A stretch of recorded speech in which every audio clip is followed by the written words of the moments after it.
Damn! Today's tune is one of the new cars added in 1.27, which is the 2016 Bugatti Chiron.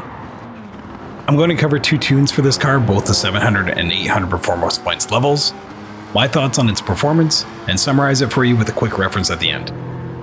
As always, I share tunes, time trials, and race information weekly in GT7, so if that's something you're interested in, be sure to like and subscribe for more.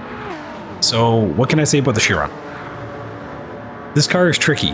You want to love it in game, and it's a very cool car. It's got its own style, and the car itself is really unique. It's unlike virtually anything else in game.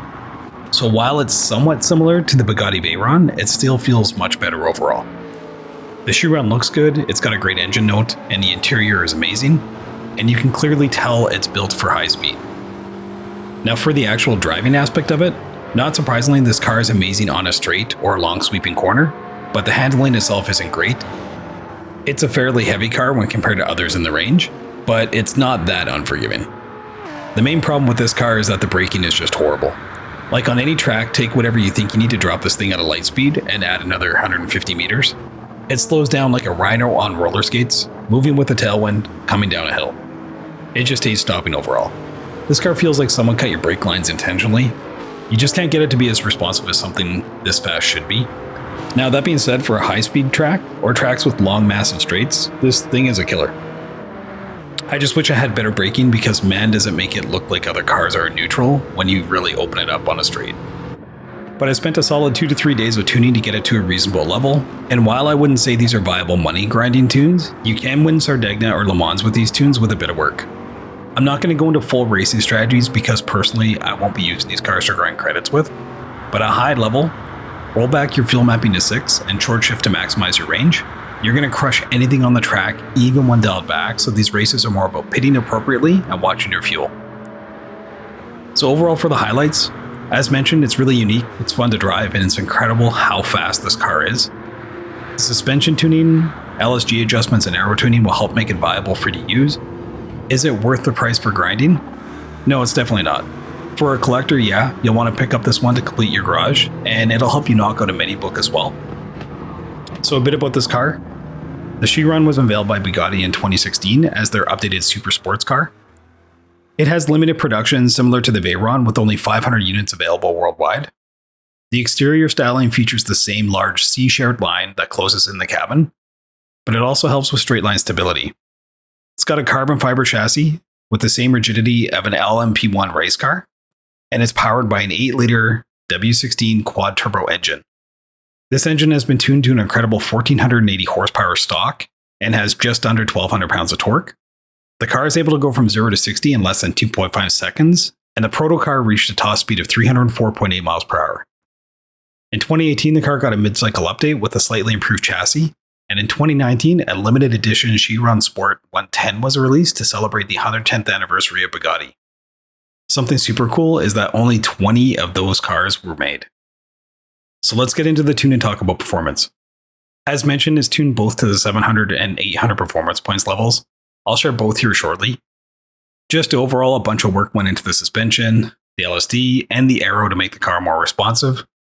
You're definitely sacrificing a bit of top speed here, but you really don't need it. This thing is just overpowered compared to anything else on the track. So for the 700 performance points tune, horsepower is 753. The new car has 808 pounds of torque. It's a relatively heavy car, weighing just over 3,600 pounds.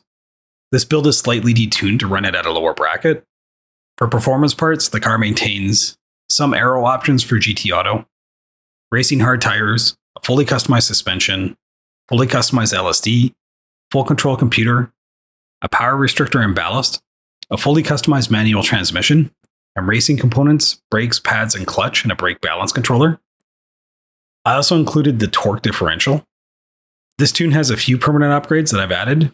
These include weight reduction stage 4 and increased body rigidity. For the 800 performance point tune, horsepower is now 1600. The new car has 1270 pounds of torque. It's a relatively heavy car and it comes in just over 3,166 pounds. This build is ramped up a bit to have more power at 800. For performance parts, it has the same aero options from GT Auto, racing hard tires, fully customized suspension, fully customized LSD, full control computer, a power restrictor and a ballast, a fully customized manual transmission, racing components including a muffler, brake pads and clutch, and a brake balance controller, as well as the torque differential. It's also got a high RPM turbo and a racing intercooler. This tune also has the same permanent upgrades, so that includes weight reduction stage 4 and increased body rigidity. So for adjustments, the bulk of this work on this tune goes into the suspension, making the car a bit more responsive. I've adjusted everything I could to tame its handling. It's much better drive than it was stock, but it's still just a beast. Super fun to drive, but just be wary of the corners. If you know the track, you can push this car to its limit, but just be mindful to give it more space and planning to work around a circuit. Overall, this car is another hit with the update. It's nice to see another somewhat new car to the game. Even if this car is already almost 7 years old, it really doesn't feel like it. As mentioned, I'm not going to cover the race strategy in detail with these tunes because I would not recommend these cars for grinding, but hit me up in Discord if you want more information on the tune and how to use it on specific tracks, and I'll be sure to give you some feedback. This car is available from the brand dealership. It's a whopping $3 million. Again, not worth it if you're planning to use the car to grind with, but if you're collecting like I am, you do need to pick it up. And as mentioned, you needed to clear a menu book, which was an engine ticket as well. I don't regret the purchase, as driving at top speed on certain tracks like Special Stage X is just a blast. In terms of livery, no special livery on this car. I actually kept the stock paint because I like the two-tone. There are already 5 to 6 pages of liveries available should you want to change it up as well. So I hope you enjoy this tune and this car finds a spot in your garage. If you like these tunes, please like and comment below. It greatly helps with the channel growth on YouTube, and it helps let me know what content you guys enjoy. If you're looking to connect with others around gaming in general, feel free to join our Discord. If you're looking for more info on GT7, tunes, or just general information on the game, it's a great community. As always, thank you for your time, and I'll see you in the next one.